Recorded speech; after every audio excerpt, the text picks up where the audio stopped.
Praise the Lord.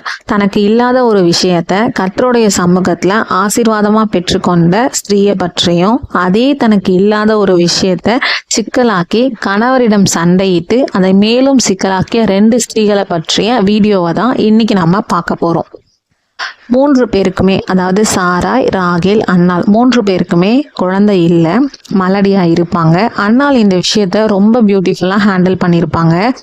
ஆனால் இந்த சாராயும் ராகேலும் தனக்கு கீழே இருக்கிற வேலைக்காரிகளை எடுத்து கணவருக்கு மறுமனையாட்டியை கொடுத்து அதை கொஞ்சம் சிக்கலாக்கியிருப்பாங்க.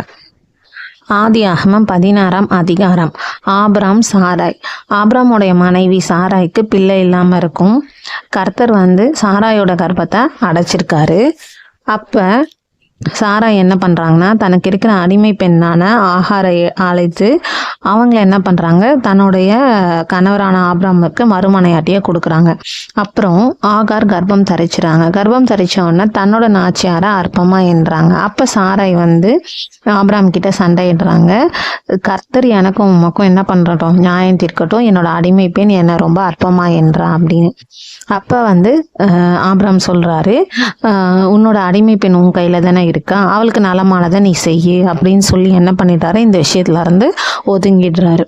அப்போ தனக்கு பிள்ளை இல்லாத ஒரு குறைக்கு கர்த்தருடைய சமூகத்தில் அழுது அந்த பிள்ளையை வாங்குறதுக்கு பதிலாக அவங்க என்ன பண்ணிட்டாங்கன்னா, தன்னோட அடிமை பெண்ணாகிய ஆகாரை எடுத்து என்ன பண்ணிடுறாங்க, கணவருக்கு மறுமனையாட்டியை கொடுத்து அவ கர்ப்பம் தரிச்சோன்னா தன்னோட கணவர்கிட்ட போய் இந்த விஷயத்துக்காக என்ன பண்ணுறாங்க, சண்டை போடுறாங்க.